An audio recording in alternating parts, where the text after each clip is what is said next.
Hello এসএসসির বন্ধুরা, তোমাদের জন্য সাধারণ গণিতের 2 অধ্যায়ের কিন্তু আরো একটা গুরুত্বপূর্ণ সৃজনশীল নিয়ে আসলাম। আমরা বলছি কিন্তু যে মাত্র 5টা বা 6টা সৃজনশীল এই অধ্যায় থেকে দেব, সেই 5টা বা 6টা সৃজনশীলের ভিতর কিন্তু একটা সৃজনশীল অবশ্যই অবশ্যই আসবে। দেখো আমরা কথা না বলে অঙ্কে ফিরে যাই। আমরা একটা অঙ্ক এখানে দেখো লিখে রাখছি, তার ক নাম্বারে আছে। আমরা ক নাম্বারে দেখি যে পাওয়ার অফ এ এর সদস্য সংখ্যা সূত্রের সাহায্যে নির্ণয় করো। তাহলে পাওয়ার অফ এটা আছে কিন্তু এই, দেখো এখানে দেওয়া আছে পাওয়ার অফ এ সমান সমান -2 -1 0 1 2। আমরা জানি যে কোন সেটের সদস্য সংখ্যা যদি n হয় তাহলে এর উপসেটের সদস্য সংখ্যা কত হবে, 2 টু দি পাওয়ার n। তাহলে আমাদের আমাদের সেট আছে কি এ, তাহলে এ সেটের সদস্য সংখ্যা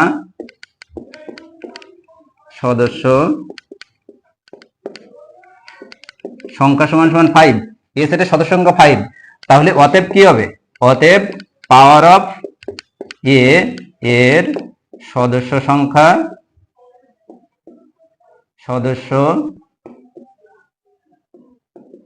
সমান সমান 2 টু দি পাওয়ার n। তাহলে 2 টু দি পাওয়ার n মানে কি, 2 টু দি পাওয়ার 5। দেখো কয়টা সদস্য আছে, 1 2 3 4 5, 5 সদস্য আছে কিন্তু। তাহলে 2 to the power n, 2 to the power n এর জায়গায় কি 2 টু দি পাওয়ার 5। তাহলে 2 টু দি পাওয়ার 5 মানে আমরা কত জানি, 32। দেখো আমরা খ নম্বরে ফিরে আসি।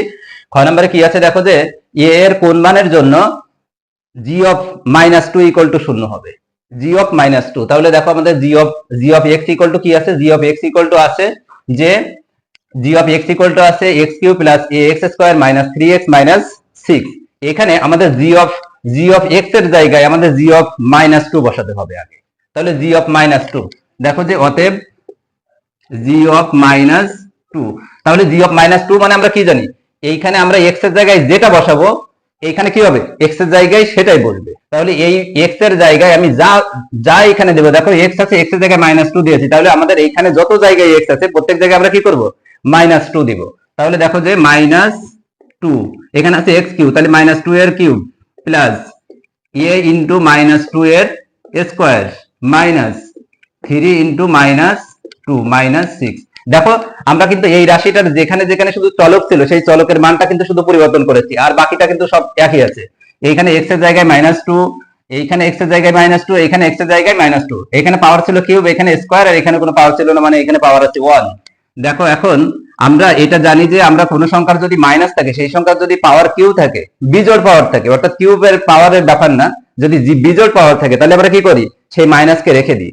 যদি বিজোড় পাওয়ার থাকে তাহলে আমরা জানি যে মাইনাস থেকে যায়, আর যদি জোড় পাওয়ার থাকে তাহলে সেইখানে কি হয়ে যায়, যে মাইনাসটা উঠে যায়। তাহলে এখানে যদি বিজোড় পাওয়ার আছে তাহলে মাইনাস উঠে যাবে, আর যদি 2 কিউব করা হয় তাহলে 8।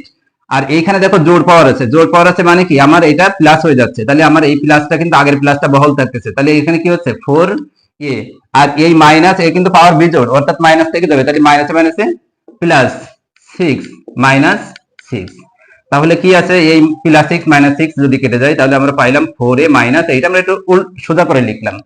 আবার দেখো তো, আবার আমাদের কি ছিল, আবার আমাদের ছিল যে g অফ -2 ইকুয়াল টু 0। তাহলে আমরা g অফ -2 এর মানটা এটা পেয়েছি, যে g of -2 equal to 0, g of -2 আগে আমরা এই মান পেয়েছি। তাহলে এইটা ইকুয়াল টু আবার g অফ -2 ইকুয়াল টু 0 আমরা লিখতে পারি, g অফ -2 ইকুয়াল টু 0। তাহলে g অফ -2 আমরা কি মান পেয়েছি, যে 4a - 8, 4a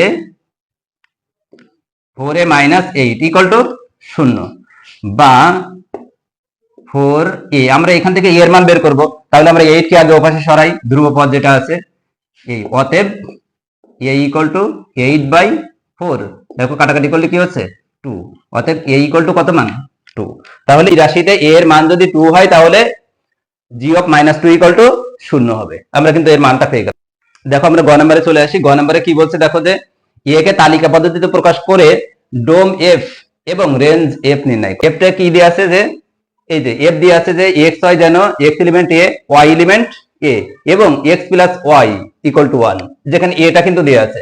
তাহলে x এর যে মান আসবে সেই মানটা a থেকে আসবে, y এর যে মান আসবে সেই মানগুলো কোথা থেকে আসবে, a থেকে আসবে। কখনো কখনো কিন্তু a b দুটোর মান দেয়া থাকবে, দিয়ে এখানে বলা থাকবে তখন x element a y element b, কিন্তু এখানে দেয়া আছে, এখানে শুধু একটাই মান দেয়া আছে, যেহেতু এর একটাই মান দেয়া আছে, শুধু এর মান দেয়া আছে, তাই এখানে x element a y element এ, এবং এর ভিতরে একটা শর্ত আছে। তাহলে দেখো যে এফ এর শর্ত হতে পাই, এফ এর শর্ত থেকে আমরা কি পাইছি দেখো তো, এফ এর শর্তটা কি, x plus y equal to 1। তাহলে এখানে দেখো যে এখানে ওয়াই সমান সমান কি, y equal to 1 minus x, 1 minus x, এই একটা শর্ত কিন্তু আমরা কিন্তু পেয়েছি। দেখো প্রত্যেক এক্স এলিমেন্ট এ এর জন্য, এক্স এলিমেন্ট এ এর জন্য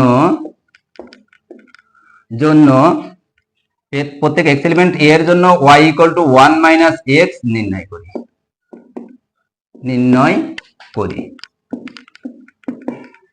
করি।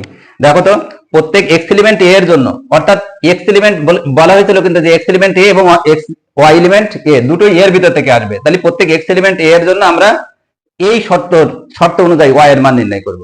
তাহলে দেখো আমরা একটা ছক আঁকি এখন, এটা x, এটা y।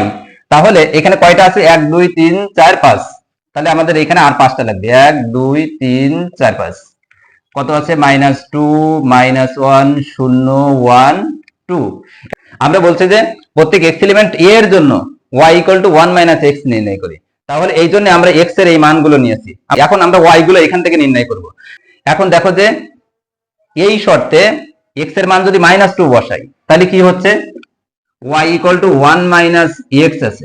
তাহলে আমি এইখানে মানটা বসাবো কি, x এর মান বসাবো -2, -2 মানে 1, মাইনাসে মাইনাসে +2 সমান সমান 3। তাহলে আমরা x এর কি মান পেয়েছি, প্রথমটাই 3, x এর 3 মান পেয়েছি। পরে দেখো যে -1 বসাবো, তাহলে এখানে -1 বসালে কি হবে, মাইনাসে মাইনাসে +1 আর 1 2। যদি আমরা শূন্য বসাই, x এর মান যদি শূন্য বসাই, তাহলে কি মান থাকবে, দেখো তো x এর মান যদি শূন্য বসাই, তাহলে এটা পুরোটা শূন্য হয়ে যাচ্ছে, তাহলে এ থেকে 1 থেকে যাচ্ছে 1। যদি 1 বসাই, দেখো তো x এর মান যদি আমরা 1 বসাই, তাহলে 1 মাইনাস 1 কি হবে, 1 মাইনাস 1, 1 মাইনাস 1 মানে কি, শূন্য। x এর মান যদি 2 বসাই, তাহলে এটা কি হচ্ছে, দেখো যে x এর মান যদি 1 মাইনাস 2, তাহলে -1 কিন্তু থেকে যাচ্ছে, -1। এখন আমরা দেখবো যে এই যে y এর যে মান পেয়েছি, y এর মান পেয়েছি 3 2 1 0 -1, এই মানগুলো পেয়েছি। এই মানগুলো কি সব এর ভিতরে আছে কিনা, কারণ আমাদের এখানে কিন্তু শর্তটা কি ছিল, আমাদের শর্তটা ছিল যে শুধু x এলিমেন্ট এ না, y এলিমেন্ট এ, অর্থাৎ y এর যে মানগুলো আমরা এই শর্ত থেকে পাবো, y এর যে মানগুলো শর্ত থেকে পাবো, সেই শর্তে কি থাকতে হবে, সেই y এর মানগুলো কিন্তু আমাদের এইটার ভিতরে থাকতে হবে। আছে কিনা দেখো, এই যে -1, এখানে দেখো যে -1 আছে, 0, এই যে 0 1 1 2 2, বাট এই 3 কিন্তু নাই, 3 আছে, 3 নাই। তাহলে যেহেতু এর ভিতরে 3 নাই, তাহলে এখানে কি থাকতে পারবে না, যে y এর ভিতরে কিন্তু 3 নাই, তাহলে আমাদের এই সম্পূর্ণটা কিন্তু থাকতে পারবে না। তাহলে এখানে আমরা লিখতে পারি যে যেহেতু 3 নট এলিমেন্ট এ, এই এলিমেন্ট দিয়ে আমরা কেটে দেব যে 3 নট এলিমেন্ট এ, অতএব এই শর্তটা এখন নেব, 3 কি নাই, 3 এ এর ভিতরে নাই। তাহলে আমাদের এই 3 না থাকলে আমরা কিন্তু এটাকে নিতে পারছি না, কারণ আমাদের কিন্তু ক্রমজোড় আকারে নিতে হবে। তাহলে যেহেতু আমরা ক্রমজোড় আকারে নেব, তাহলে 3 না থাকলে কিন্তু আমরা এই সম্পূর্ণটাই নিতে পারছি না। তাহলে আমাদের কি লিখবো, অতএব 3 - 2 নট এলিমেন্ট এ, এই সম্পূর্ণটাই কিন্তু কি হবে না, নিতে পারবো না, কারণ আমরা 3 কে বাদ দিয়ে কিন্তু -2 কে নিতে পারবো না, কারণ ওটাকে কিন্তু ক্রমজোড় আকারে বসাতে হবে। আমরা সেই ক্রমজোড় আকারে বসাতে গেলে আমরা -2 এর জোড় কিন্তু পাবো না, এই জন্য আমাদের সম্পূর্ণটাই কিন্তু বাদ যাবে। তাহলে অতএব আমরা কি লিখতে পারি, দেখো যে অতএব আমাদের এফ এর কি মান পেয়েছি, এফ এর মানগুলো পেয়েছি, কত সদস্যদের পেয়েছি, -1 -1 2 0 1, তারপর এটা আছে 1 0, আরেকটা 2 -1, এই সদস্যদের পেয়েছি। যেহেতু এটা সেট, তাহলে আমরা কি করব, আর সবসময় আমরা মনে রাখবো যে ক্রমজোড় আকারে যখন আমরা লিখবো তখন অবশ্যই প্রথম ব্র্যাকেট হবে, কিন্তু যেহেতু এই সম্পূর্ণটা একটা সেট, এই জন্য আমরা লাস্টে সেকেন্ড ব্র্যাকেট দিয়েছি। তাহলে সেটের সব জায়গায় আমরা সেকেন্ড ব্র্যাকেট ব্যবহার করব, কিন্তু যখন আমরা গুণ করব বা ক্রমজোড় আকারে কোনো কিছু লিখবো, কোন সদস্যদের ক্রমজোড় আকারে লিখবো, তখন কিন্তু আমরা অবশ্যই প্রথম ব্র্যাকেট দিব।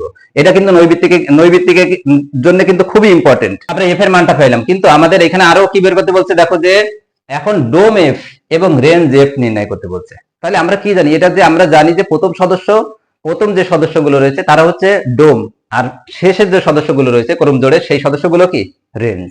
তাহলে এখানে ডোম, অতএব ডোম এফ, দেখো তো ডোম এফ কি, প্রথম সদস্য কি, প্রথম সদস্য আমরা একটু ধারাবাহিক যদি লিখি তাহলে -1 0 দেখো 1 আর এখানে কি আছে 2।